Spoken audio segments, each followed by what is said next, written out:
Everyone, మేము ఊరు వెళ్ళిన ప్రతి ఒక్కసారి నేచర్ని ఎంజాయ్ చేసుకుంటూ లాంగ్ జర్నీ బాగా ఎంజాయ్ చేస్తామండి.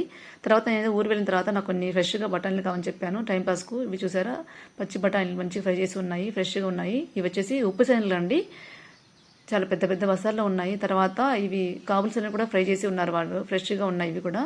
ఆ తర్వాత బఠానీలు కూడా ఉన్నాయండి, చూసారా చాలా ఫ్రెష్గా ఉన్నాయి. ఇక్కడ మన కొలతలకు మనం యాక్చువల్గా కిలోలు యూజ్ చేస్తాం కదా, ఇక్కడ వీళ్ళైతే పావు పడిలు యూజ్ చేస్తారండి పాతకాలం లాగా. ఇవి బొబ్బర్లు ఫ్రై చేసి ఉన్నాయండి. ఇవి వచ్చేసి ప్రొద్దుతిరుగుడు విత్తనాలండి, అంటే సన్ఫ్లవర్ సీడ్స్. సో ఇవి కూడా పడి లెక్కలు ఇస్తారండి. ఇవి వచ్చేసి బ్లాక్ పీట్ కొబ్బరి అండి. తర్వాత ఇక్కడ రెడ్ మసూర్ దాల్ కూడా ఫ్రై చేసి ఉన్నాయి చూసారా మిక్చర్లోకి. బొబ్బర్లు, కందిపప్పు, బ్యాట్ వడియాలు అన్నీ ఈ స్టోర్లో అవైలబుల్ ఉంటాయండి. ఫైనల్గా నేనైతే ఇక్కడ ఉప్పు శనగలు తీసుకున్నాను, తర్వాత సన్ఫ్లవర్ సీడ్స్ తీసుకున్నాను.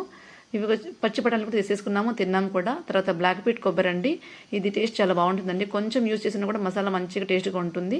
So thanks for watching.